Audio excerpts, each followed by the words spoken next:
Campbell Playhouse. Orson Welles, producer.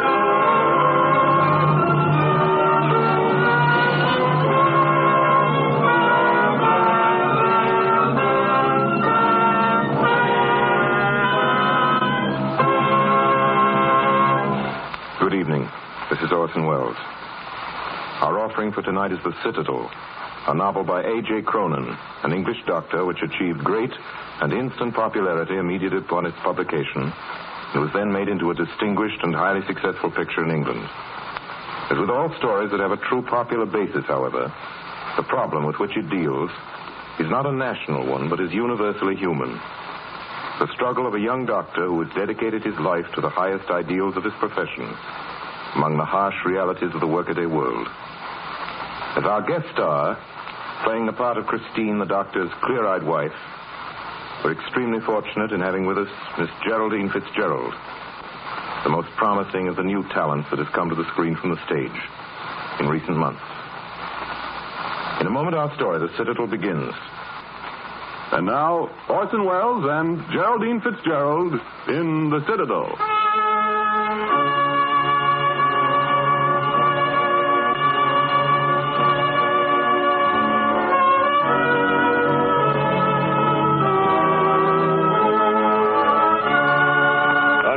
It is with extreme pleasure that this university awards you your degree. And with it, as our supreme honor, the Hunter Gold Medal, awarded each year to the best student in clinical medicine.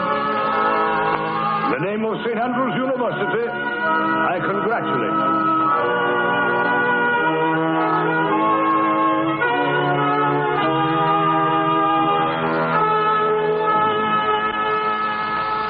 Good evening. Oh, good evening. I saw a light in the window of your surgery. I thought I'd drop in and get acquainted.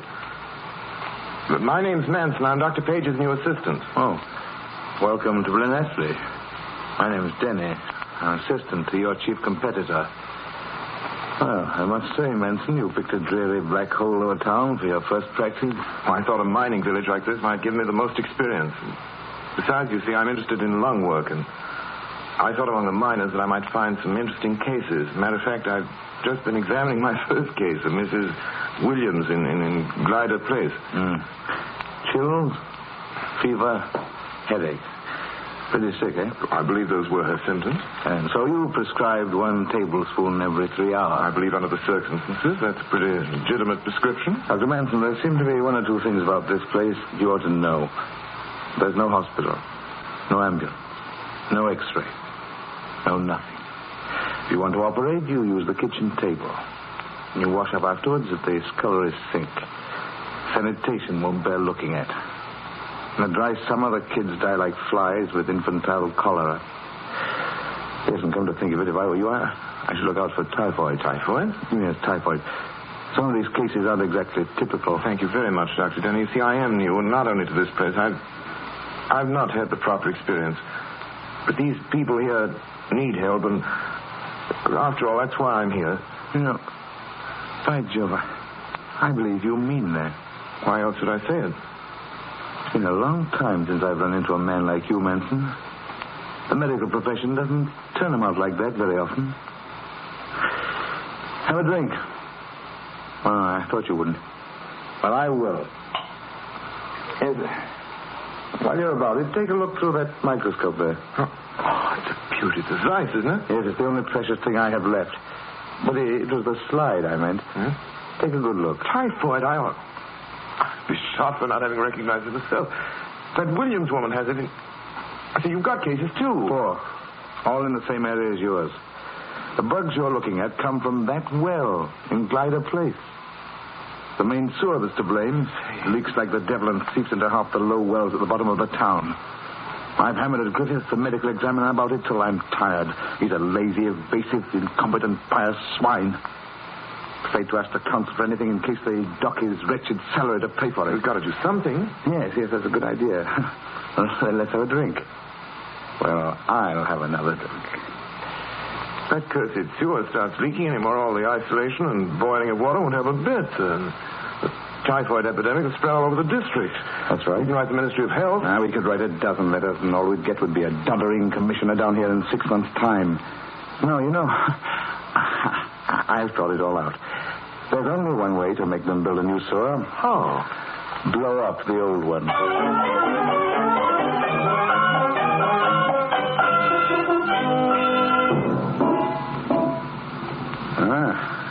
Pretty little sewer, isn't it, eh? No wonder people are dying. It's positive gangrenous. Well, take one last look, Manson. Got a match? Here. Now, you ready to run for it? Don't you worry about me. Dynamite. Yeah. A last stick of dynamite. Quick. The man will cover. Now, run.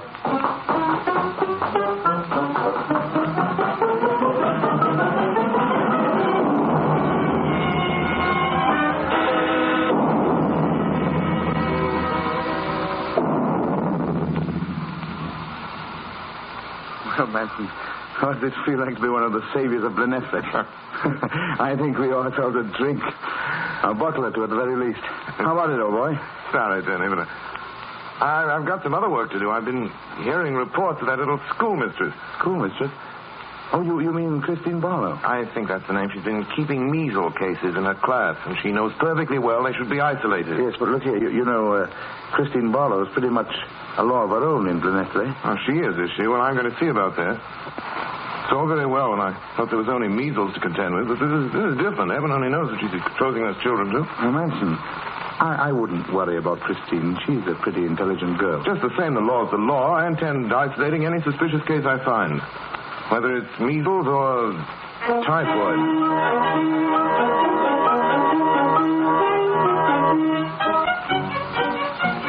All right, children. You're dismissed now. Be back at 2. Quiet, children. The little ones will stay for their milk. Idris, you sit over there by the fire in the big chair. Here's your milk. The rest of you sit at your regular places. Yes? You're Miss Barlow, the schoolmistress? Yes. Oh, I'm Dr. Manson, Dr. Page's assistant. Oh, won't you come in? Thank you. We're not having school just now. It's our mid-afternoon break. The children are having their milk. Because of the threat of a typhoid epidemic, we're isolating all suspicious cases.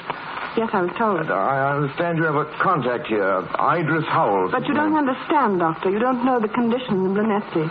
These children are starving. When they're well, there's not enough of the right kind of food, and when they're ill, it's often fatal. And Idris's brother only has the measles, and if Idris had stayed home, he'd have missed his milk. You must understand, Doctor. It isn't a question of his milk, Miss Barlow. The child ought to be isolated. I have got him isolated in a kind of a way. If you don't believe me, look for yourself. He's all by himself by the fire. Well, that may be your idea of isolation. I'm afraid it isn't mine. Send that child home at once. Doesn't it occur to you that I'm mistress of this class? You may be able to order people about in more exalted spheres, but here it's my word that counts. You're breaking the law. You can't keep him here. If you do, I have to report you. Then you'd better report me. Or have me arrested. I've no doubt it'll give you immense satisfaction. There's nothing more, is there? Stand up, children, and say, "Good morning, Dr. Manson. Thank you for coming." Good morning, Dr. Manson. Thank you for coming.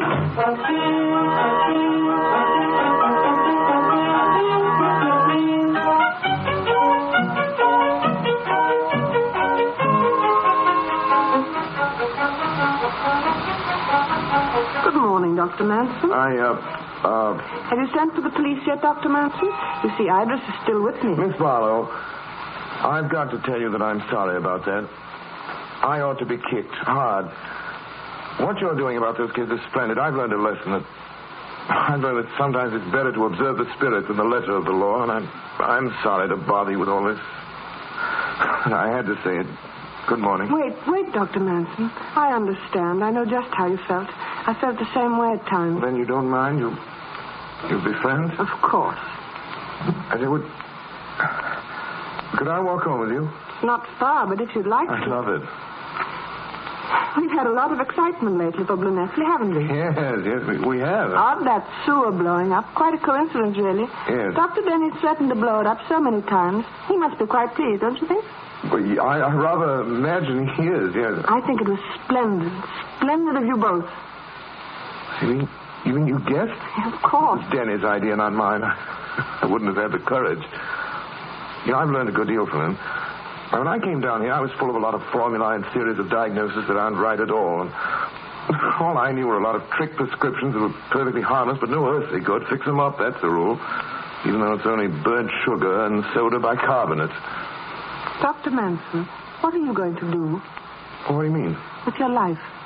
You're not going to go on living in this dirty little village forever, are you? Oh, I've been so busy, I guess I hadn't thought much about it.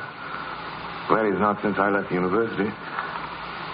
You see, I had so many ideas then. I'd planned some research on tuberculosis. My thesis, I wrote a paper on inhalation. Pretty good it was.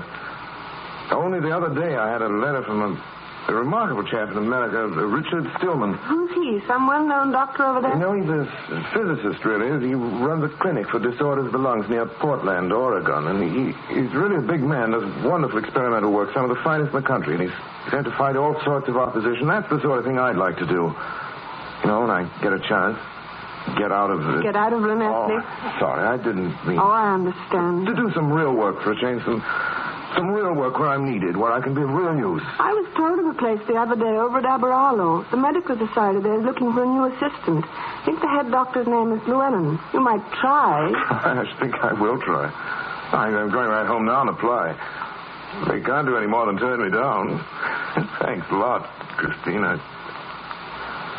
I'm sorry, I didn't mean to call you by your first name. Just slipped out. Oh, but I'd like you to call me Christine. Only at home I was more used to Chris. I like that, Chris. That's good. That suits you. Well, good night. And thanks. Good night. Good night. Good night.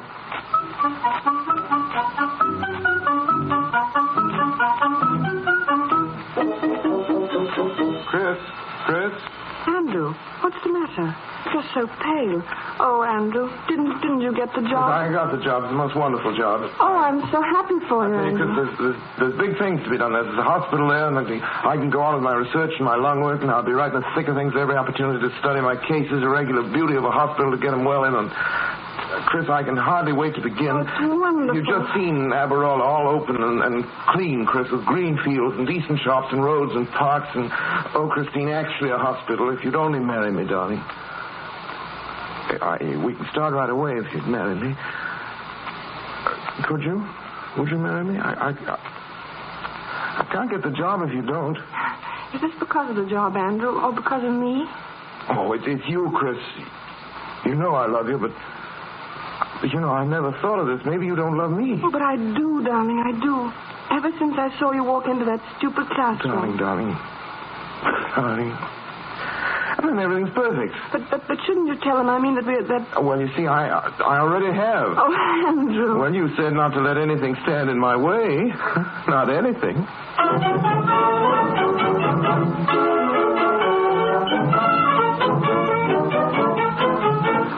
Look at it. A dining room, a library, a morning room. No wonder they wanted a married man. At least it's well built to be warm. I say, Christine, what's that? A present from Denny, a wedding present. Denny? That's decent of him. Probably a joke, though. It'd be just like Denny to send an old shoe done up in a fine ribbon. It isn't. Oh, Andrew. Say, it's in microscope. It's precious ice. Oh, Chris, I can't accept it. Read the note. What does it say? Where I'm going, there'll be no use for microscopes. For when you get this, Andrew, my lad, be on my way south, where I intend to spend my days sitting in the sun now. Leave the bacteria and sewers of Wales to you. Good luck.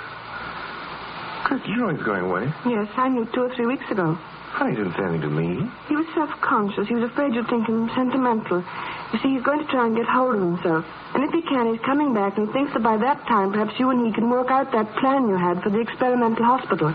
He's very keen on that, Andrew. Oh, Denny, and I didn't think he cared at all about my idea. I tell you, Chris, This room won't be the library or the morning room or anything like that. In honor of Denny, I hereby christen this room the lab. Isn't it wonderful, darling? A real honest-to-goodness laboratory. And a real honest-to-goodness wife.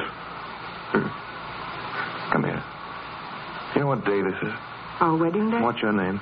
Christine Barlow. Christine what? Christine Manson.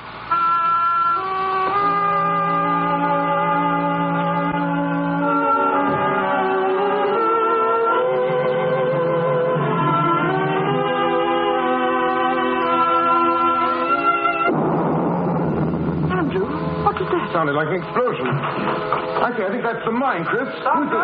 Yes? Dr. Manson, there's been an explosion at the mine. You better come, Doctor. I'll come at once. Get my bag, Chris.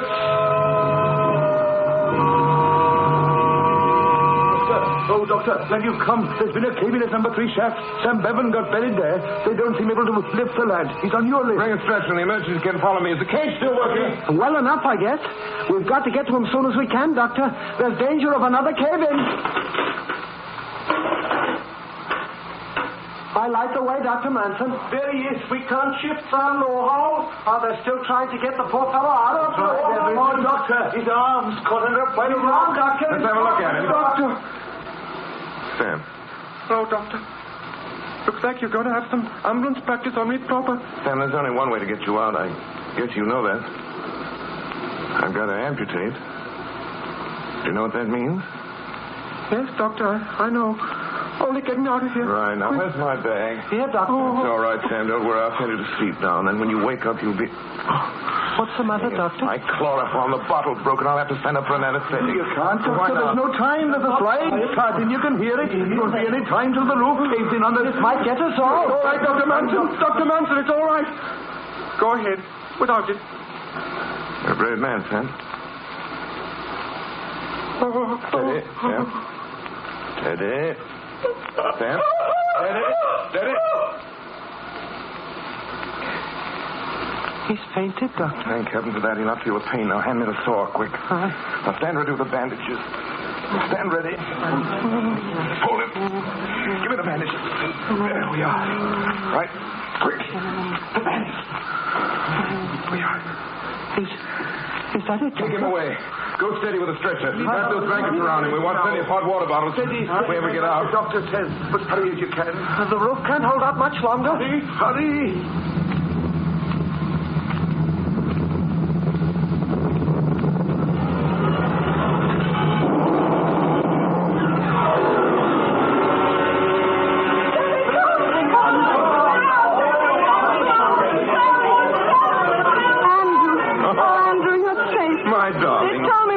I'm so proud of you. Sweet. But, Andrew, they told us the roof was down. Oh, no. You wouldn't come out again.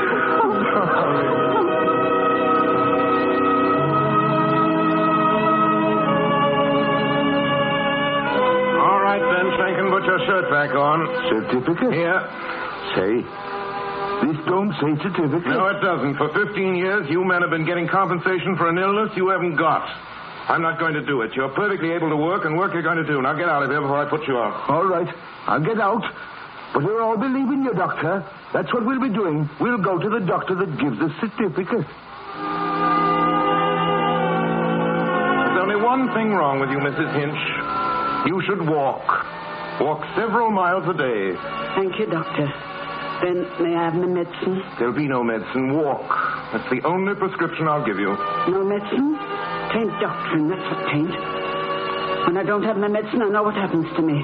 If you won't give it to me, I'll go where I can get it. Or you can get something for your money. Very well, Mrs. Hinch. Chris, everything's gone wrong. Outside of that one night I was called to the mine, it hasn't been at all what I thought it would be. I've tried to do what's right. And the hospital. I counted on that hospital, so... I know, dear. It's the chief doctor's hospital, not mine, not the company's, not even the workers, but his. Oh, when I think how I started out, Chris. What I was going to do, what I was going to accomplish, what I was going to be. Andrew, we're not going to stay in Welsh mining villages all our lives, are we? Why can't you set up a practice for yourself? Maybe in London. Chris. Why not? Maybe you're right, Chris. Why not? Yes, why not? Maybe the system's the same in London, but at least there you'd have a chance of recognition. Things might be easier. Maybe you'd have more time for research and experiment. Oh, the risk, darling. There'd not be sure money, you know. You'd have to take a chance with a poor, down-at-the-heel Scotch doctor. I don't know how I'd make out in the city. I'm pretty much of a country lout. Maybe I'm only fit for slogging around in the slush and turning over dirty blankets and collecting fleas. That's not true, and you know it. All right. All right, if you've got faith enough, then I have. Chris, it won't be easy, but still... Yes, I believe I can do it.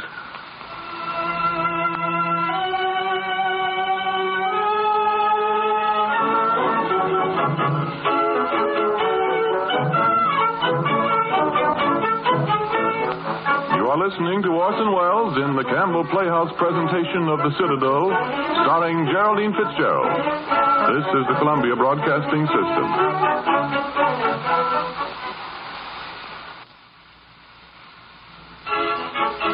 $12 shillings, 16, 14 shillings, 7. 3 shillings for piercing the lady's ears this morning. Well, Chris, that's our week's receipts. 14 shillings. It's not much, darling, but it's more than last week. We've only been in London 3 months. You can't expect to make a fortune overnight. Heaven knows, Chris. Heaven knows how we'll live on 14 shillings. We've got to somehow. We will, darling. And things need to look well to impress patients.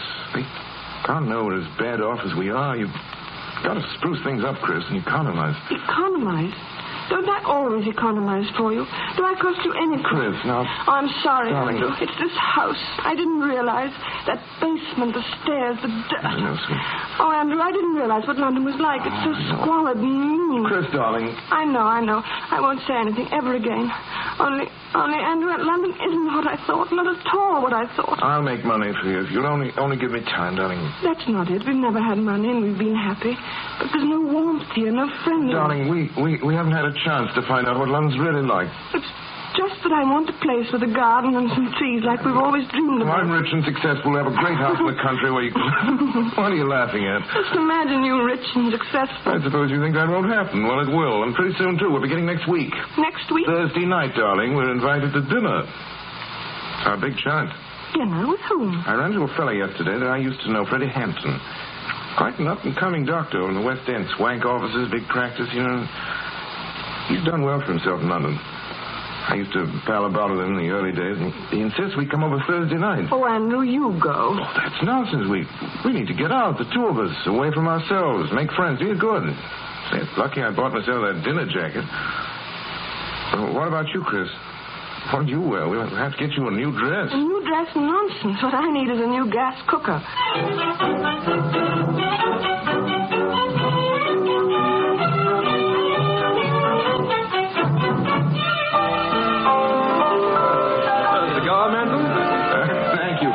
I advise you not to miss this brandy. 1894, absolutely no nonsense about it. Have some more, Ira. Friedman? Oh, just a spot. Thank you. By the way, I bought myself one of those new radium lamps today. I don't think much of expensive apparatus. It's got to be paid for before you show a profit. Besides, dates loses its vogue. Honestly, old chap, you'll find nothing to beat the good old hypo. You certainly use it, Dr. Ivory. Yes, you know, it's interesting. If I prescribed the same thing as a powder, it wouldn't cut 1 guinea's worth of ice.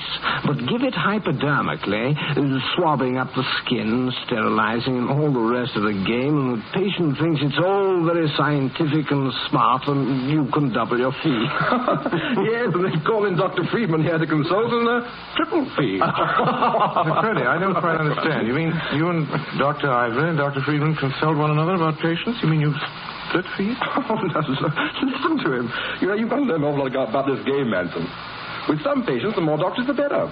It impresses them. And they're sure they really are sick. You'll learn in time, the more money you charge, the more doctors you call in to consult, the more patients you'll get. Oh, I certainly look at old Lady Rayburn. Oh, Andrew, you ought to come up with me sometime. You've no idea what a gold mine that old girl's been to us. We've taken nuggets out of her. Haven't we, Ivory? Yes, and believe me, she's grateful, too. Ring me up sometime, Manson. I'll take you up. It'll flatter her, and, it'll mean 5 guineas to you. Well, Now, what do you say, gentlemen, if we join the ladies and drop over to the 400 Club? I've reserved the table over there. There's a jolly good show.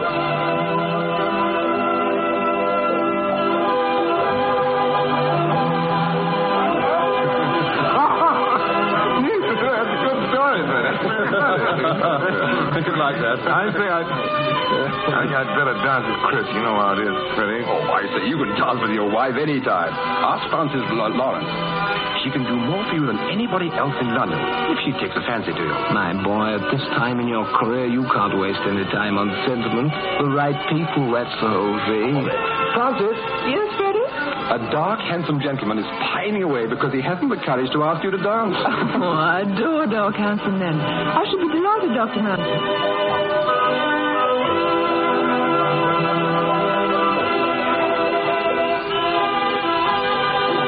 Dr. Manson, you would think we're all quite mad. No, Mrs. Lawrence. I assure you, it's just that I might as well be honest. I'm a bit new to your sort of people. My practice has been made up mostly of Welsh miners and paddings and boarding housekeepers. Oh, I think it's delightful of you to be honest. But surely, Dr. Manson, you don't intend to spend all your days in Paddington. Oh, you don't mind my saying this, do you? Not at all. I appreciate your interest. Perhaps I can help you. If you'll forgive me, I'm not without influence, and I know London very well, the London ambassador. From what Freddie tells me, and what I can judge for myself, I think you go far, Dr. Manson. And I'd like to feel that well, in some measure or other, I contributed to your success. Lawrence, You see, there's so little difference really between charging a shilling in Paddington and 5 guineas in Mayfair. It's all a matter of appearance. That's where I shan't come off at all. I should suggest moving from Paddington, Dr. Manson. Perhaps rooms in Welbeck Street, a car, and most important of all, a good tailor. I suggest Rogers in Conduit Street. I assure you, Mrs. Lawrence, that it's impossible on my income. I shall see that you get patients that will make it possible, Dr. Manson.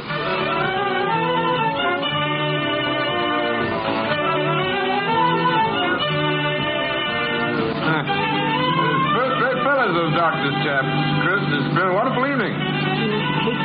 Oh, now look here, Chris. What's wrong? Couldn't you see that everything, the food, the furniture, the way they talk, money, all the time. And the way that Mrs. Lawrence looked at me. It was actually funny when she realized what a nobody I was. Oh, the whole thing was disgusting. I'll make money for you, Chris. I'll buy plenty of expensive clothes. Freddie, you know, they're telling me I don't want money, and I hate expensive clothes. Darling, please. Don't kiss me, Andrew. I love you, Andrew. But when you're like this, I seem to be with a stranger. All right, my girl, if that's the way of it. But I'll show you I can get out of this hole. You don't have to worry about clothes or your cook stove. I'll make money. You'll see.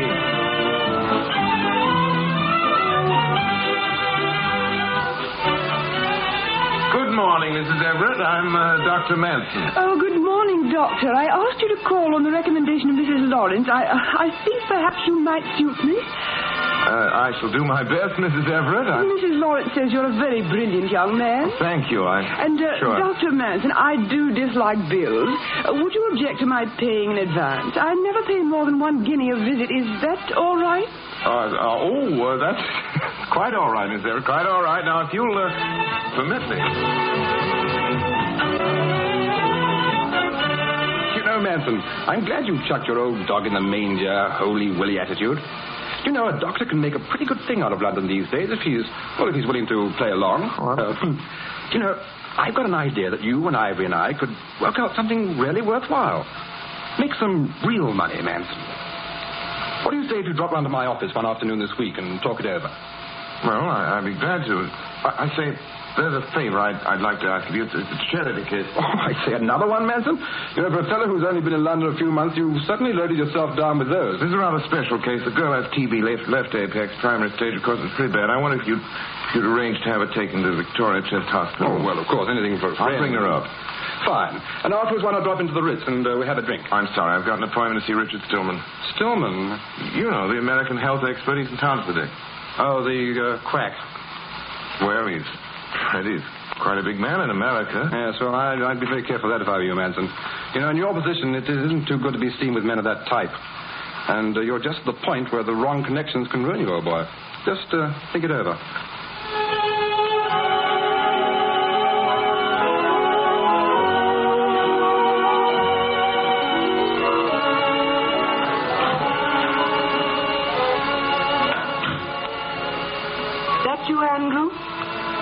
Yes.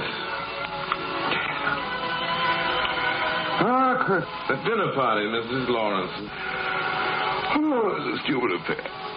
She had some people there she felt I should know. Turned out to be a good thing, too, I think. Really? Yes. Well, we can't complain, eh, Chris? Not like it was in the old days. We used to sit and wait, counting up the hours before patients would show up, Now we're getting the things we wanted, Chris. And we'll have a lot more. I want to buy you things. Furs, clothes, a car. I want you to be like other women. Andrew, do we really want to be rich? I know I don't. When we didn't have any money at all, we were deliriously happy. You can't say we are now. You know we're not. After years of tramping about in slush, eating sausage and soused herrings, taking dogs' abuse from pig-headed committees, and attending miners' wives in dirty back bedrooms, I should think you'd welcome a change, if not for your sake, then for mine. Oh, if only I could make you see. Andrew, you're falling victim to the very system you used to attack. Don't you remember how you used to speak of life, you and Denny? That it was an attack on the unknown, an assault uphill, as though you had to take some castle that you knew was there but couldn't see, way on the top. Oh, it's a lot of romantic nonsense, Joy. Then I prefer the romantic nonsense to your talk now. Checks, money, or fees. I hear nothing else anymore. How much you made off this patient or that one. That check Dr. Ivory sent you for that operation, for instance. What did you do? Nothing. Yet you were paid merely for standing by. I don't care what you call it, Andrew. If you take it, underneath it's cheap and grasping and dishonest. It's changed you. I can see it. Day after day, you're a bit different. A little harder, a little cleverer. You're not the Andrew Manson I married. Oh, darling, darling, don't sell yourself. The last time, Christine, I wanted to start making a neurotic fool of yourself. Can't you be a help to me instead of a hindrance nagging me every minute of the day, darling? I haven't nagged you. I've wanted to speak before, but I haven't. Well, then don't. You hear me? Don't. You talk as if I was some kind of a dirty crook. I only want to get on, darling. If I want money, it's only as a means to an end. People judge you by what you have. If you're one of the have-nots, you get ordered about. Well, I've had enough of that in my time. In the future, I'm going to do the ordering. Now, do you understand? Yes, Andrew. I'm afraid I do.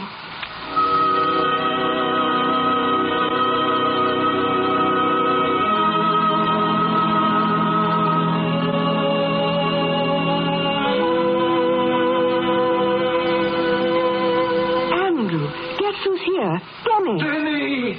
Oh, back at last, Denny, you old scoundrel. Yes, Manson, I had about enough of the wide and starry sky. You know, the best way to get to like this rain country is to go abroad. Denny, how are you? I'm fine. But, say, I haven't made a mistake, have I?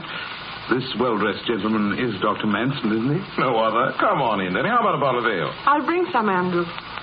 Well, now that you're back, I hope you're going to settle down, Denny. After all, you're on the right side of 40, and oh, boy, with your talent. Oh, don't be so smug, Professor. I may still show you a few tricks one of these days. Well, what are you going to do? I've just been appointed surgical registrar of the South Hertfordshire Infirmary. $300 a year and pound. I don't know how they gave me the job. It must be another case of mistaken identity. You're a mess, old boy. Denny, a first-class degree like that will get you anywhere. Here's your ale, gentlemen. Christine, what have you been doing to me? You don't sound like the bloke that blew up that sewer with me. You'll not join us, Chris? No, you must want to talk over old times. And I know you want to explain to Andrew the scheme you were speaking of to me. Scheme? What scheme, darling? You tell him, Danny. I'll answer the phone. All right. Manson, you remember the great theories you used to spout in Blenethley?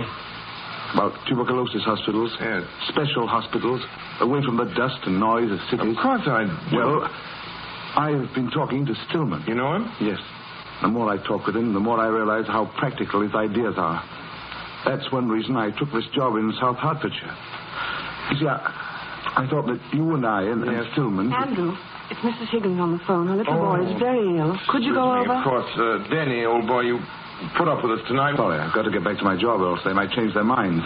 I can't afford that. Well, it's been awfully good to see you. And sometime Chris and I will run out and visit you just as soon as I can find a free afternoon. Yes, do I? I'd like to have you look the place over. See you soon, then. Christine, you're worried, aren't you? Oh, could you tell? Well, I wouldn't worry too much. I guess we all go through this period. Andrew will be all right.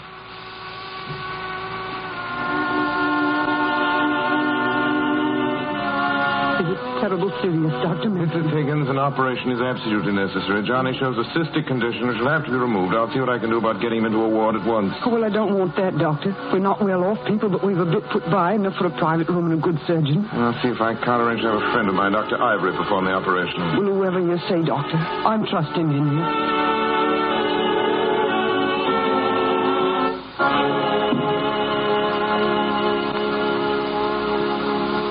The operating room is ready, Dr. Ivory. Dr. Gray is waiting for the anesthetic. Yes, thank you, nurse.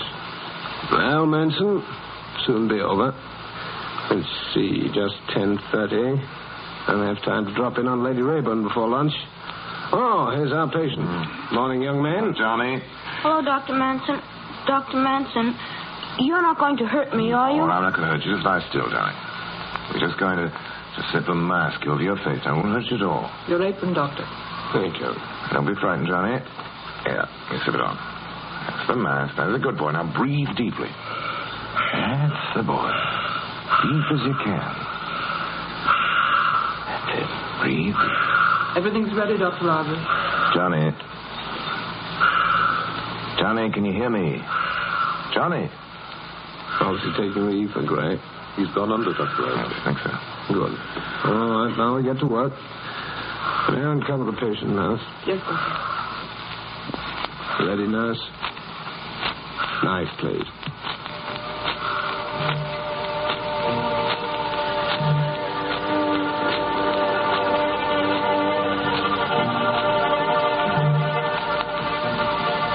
I'm so frightened, Mrs. Manson. Dr. Ivory is a very famous surgeon. I'm sure Andrew wouldn't have recommended him unless he was the best. I know.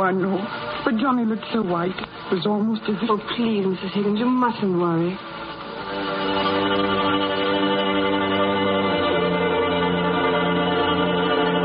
Dr. Ivory, you've cut the cyst. Clamp, please. Doctor. Swab, please. Ivory, for heaven's sake, do something. Dr. Ivory is hot. The boy's going. Quick, nurse. That's a stimulant. Ivory, can't you do something? I'm afraid there's not much use. He's going fast. Where's that hypo? Hypo, nurse. Quick. Quick, for heaven's sake. There's no use, Doctor. He's gone. Oh. Very unfortunate. I rather imagine it was the shock, don't you? Well, I'm sorry, Manson. You know, I never dreamed that cyst was hemorrhagic. But all these things happen in the best regulated circles, you know. Of course, he didn't die on the table. I finished before that, so it's all right. There's no necessity for an inquest. Won't you stop talking, Ivory? What's the use? No, you killed her. It's the worst botch of an operation I've ever seen. You're not a surgeon, you're a butcher. I watched the whole thing. Of course it was a tight place, and I've seen plenty of surgeons. Fellas in mining villages operating on kitchen tables that could do better. You couldn't reach the ligatures, so without thinking or caring or knowing, you cut the cyst. Any fool should have known better than that. There was no excuse for his dying, and you know it was a very straightforward operation. I don't recommend that line of talk, Manson. You don't. I know you don't. It's the truth. All the cases I've given you up to now have been child's play, but this is the first real case we've had. Pull yourself together, you hysterical fool. You'll be heard. What if I am? You know it's the truth as well as I did. You bungled it. You bungled it so much that boy's death is just plain murder.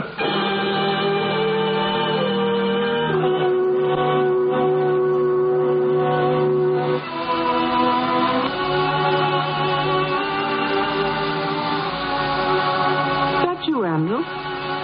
Yes, Chris. But it's so early. Surely you've not finished surgery. Won't be any more surgery tonight. This is your busiest night. Andrew, what's the matter? Oh, Christine. Christine, darling. Andrew, there is something the matter. Something happened to you. Yes, Chris. Oh, Andrew, Mrs. Everett's been here. She's been waiting nearly 20 minutes to see you. Tell her to come in. Good evening, Doctor. I'll go, Andrew. No, wait. I want you to hear, darling. Well, Dr. Manson, I just had to come to see you. It's my heart. I'm sure it's my heart. Now, let me tell you my secret. Mrs. Everett, why do you come to me? What? Oh, I know I'm not to blame. I told you to come. There's nothing really wrong with you, Mrs. Everett. Dr. Mrs. Everett, Manson. for the first time in your history, you're going to be told the truth. You've never done a day's work in your life. Your body is soft, pampered, and overfed. You don't sleep because you don't exercise. You don't even exercise your brain. You haven't got anything to do but cut coupons and scold your maid and wonder what you and that miserable little Pomeranian of yours will want to eat. Stop all the little pills and sedatives and hypodermics and every other kind of rubbish. There's nothing in this world wrong with you, Mrs. Everett. What a little unselfishness can't cure. I'm sorry I can't be of any further service to you, but I've no doubt you'll find other doctors who'll be only too happy to pander to you. Well, Good day, Mrs. Everett. Good day. Oh, hello, Mrs. Everett. How are we? Oh. I say, what's happened to her? Oh, hello, Mrs. Manson. You go along, Chris. I'll talk to Dr. Hammond. Join you right away. You'll excuse me, Doctor. What do you want, Freddie? I say, I just heard about that little affair with Ivory. Oh, you did? Yes, I don't mind telling you, I'm darn glad. It's about time you had an inside slant on that fellow.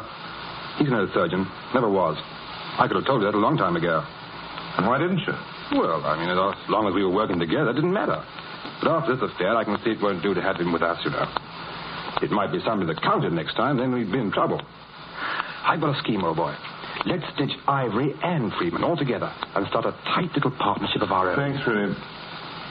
I can't do it. I'm getting out of here. I'm moving on. What? While you're on the subject, Freddie, I'd better tell you that I've taken that girl, Florrie Schmidt of yours, out of Victoria Chest Hospital today.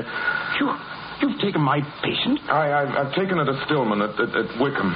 You've taken my patient to Stillman? Yes. Oh, so you're feeding patients to him now, eh? Florrie would never get well in that hole of yours, and you know it, Freddie. She will get well at Stillman's. What's more, you might as well know it now as later. I'm going in with Stillman. Oh, you are? Yes. Well, I suppose you know that Stillman isn't a doctor, but if you cooperate with a crack like him, you can be hauled up by the council for malpractice as quick as that. I'm warning you. I'll take the chance on that, Freddie.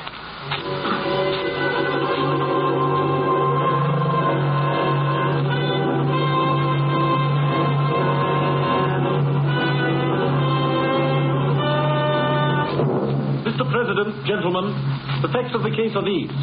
The patient, Florrie Schmidt, suffering from tuberculosis, was admitted to the wards of Dr. Frederick Hampton at the Victoria Chest Hospital on July the 18th. There she remained under the care of Dr. Hampton until August the 15th, when Dr. Andrew Manson took her to a private institution by the name of Wickham, which purports, I believe, to undertake the cure of pulmonary disorders and is conducted by a certain Mr. Stillman, an unqualified person and, I understand, an alien. Dr. Manson, is this a fair statement of the charge against you? It is.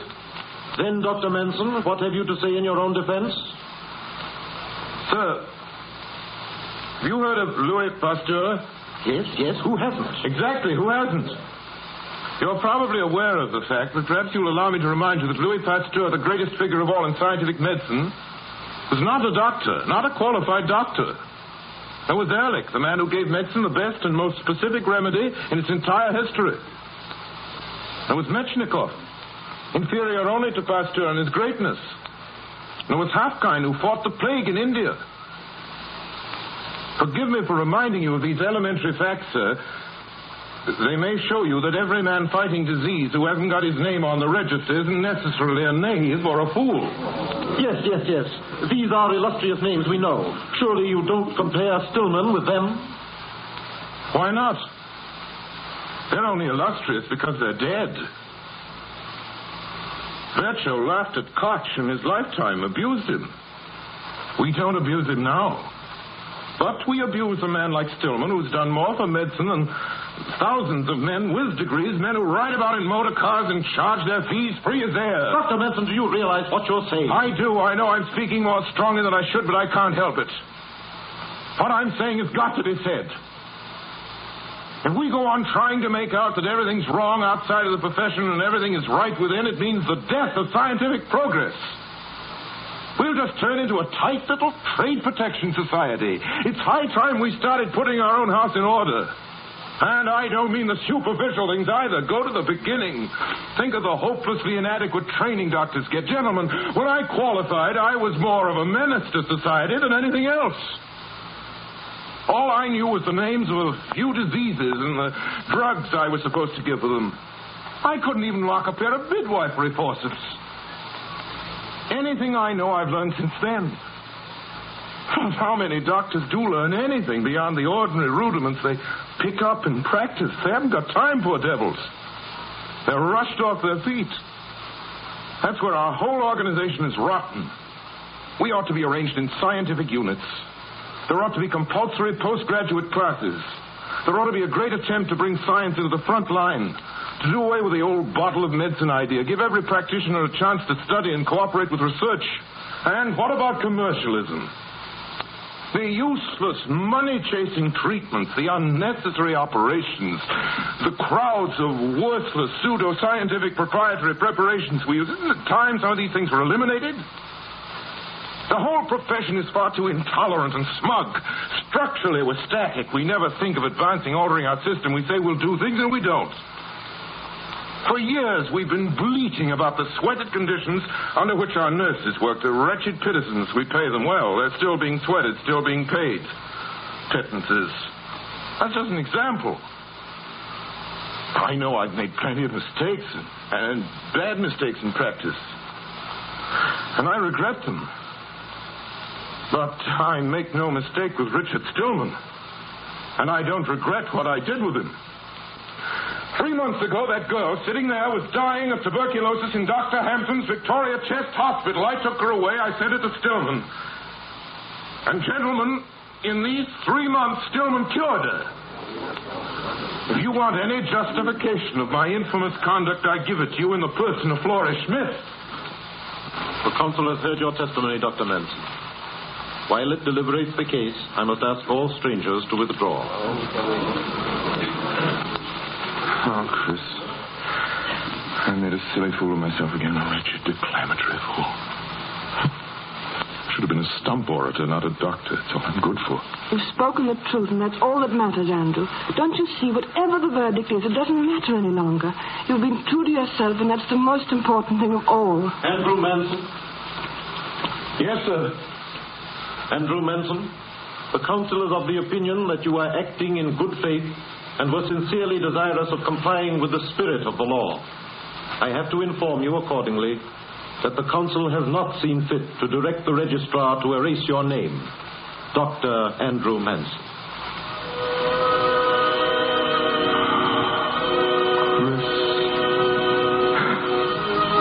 Chris, I've won, did you hear? I've won. I knew you would, darling. Now I can get on with my job, Chris, my real job. I know. The castle, way up on the hill that you can't quite see, that you've got to take. And we'll take that castle, too, Chris. You and Denny and Stillman and me. We'll build that hospital I've dreamed about. We'll do the things that ought to be done. Does it sound crazy to you, Chris? Stark, staring mad? Yes, darling. But it's the crazy things that matter. That's the word, Chris. And this does matter. It matters a lot.